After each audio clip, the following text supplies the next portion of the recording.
Some monsters are born from myths and nightmares.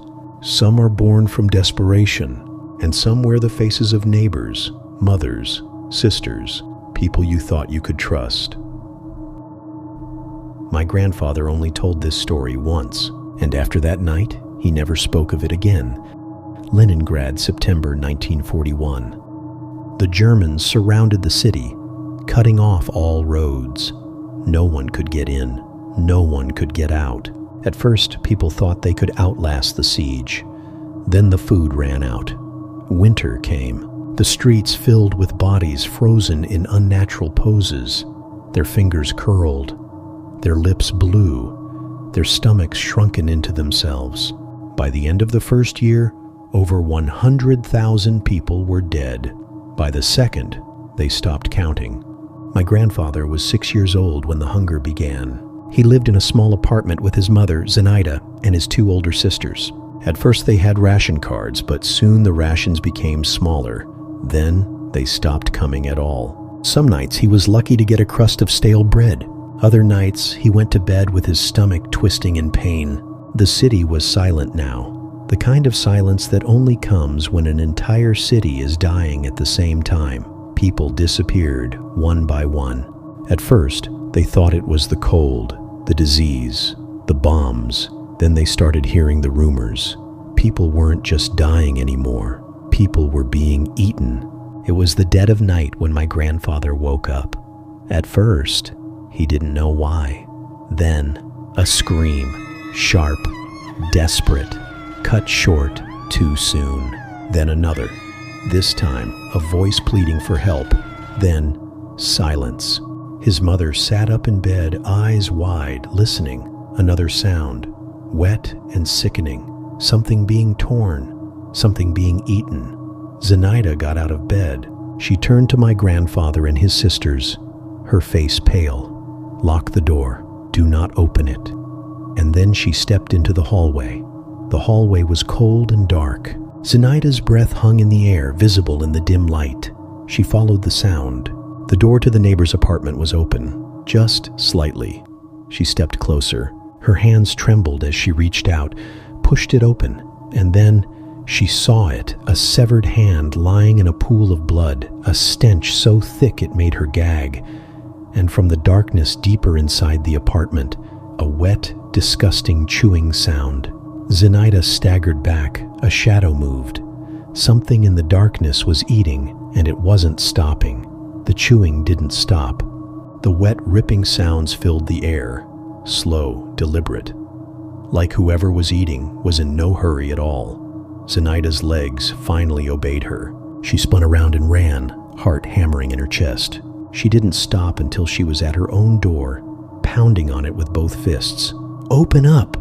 she gasped. The door unlocked. She threw herself inside, slamming it shut behind her.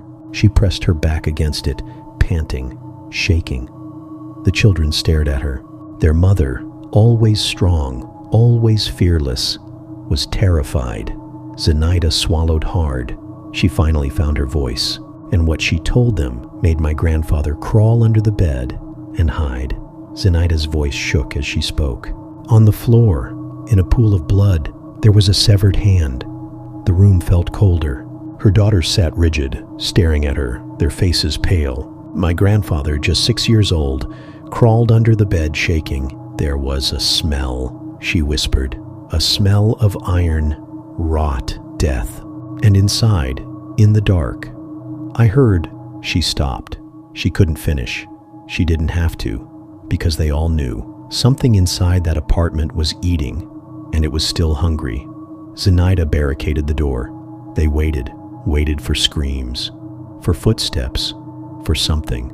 But the hallway was silent, as if nothing had happened, as if no one had died at all. Days passed, then weeks. One morning, Zenaida stepped into the corridor.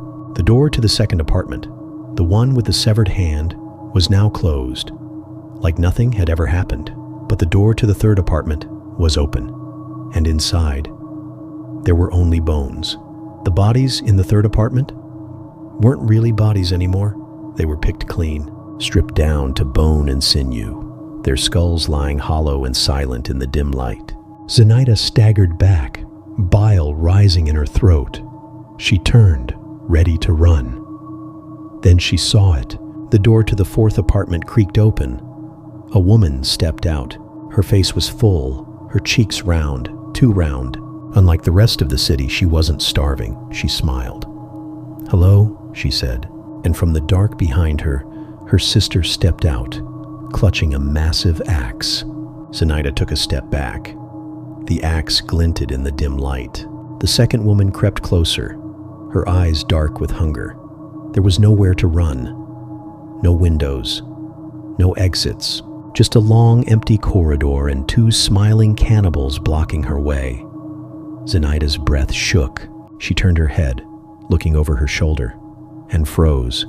The second woman, the one with the axe, was now behind her. They were closing in. Zenaida let out a strangled scream. Then, from above, a window slammed open. Her daughter's voices rang out, screaming for help. Then, footsteps, heavy, rushed, coming up the stairs. And for the first time since the siege began, Zenaida felt hope. The footsteps thundered up the stairs. Zenaida's heart pounded. The sisters hesitated. For the first time, they weren't smiling. Then, Russian soldiers burst into the hallway, their rifles raised, eyes sharp, breath heavy from the run. One of the sisters tightened her grip on the axe, and before anyone could react, she swung. A gunshot ripped through the air. The sister's head jerked back violently, a bullet hole splitting her forehead open. She staggered, then collapsed, her blood splattering the walls. The soldiers turned their guns to the second sister. She dropped to her knees, shaking, her face pale with shock. Zenaida gasped for air, clutching her chest. It was over. The nightmare had ended, or at least, that's what she thought.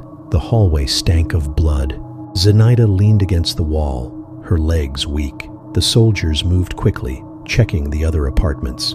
When they reached the fourth apartment, one of them stopped. He turned to the others. "There's more." They stepped inside. Zenaida followed and felt her stomach drop. The apartment was filled with bones, stacked in the corners, piled on the table.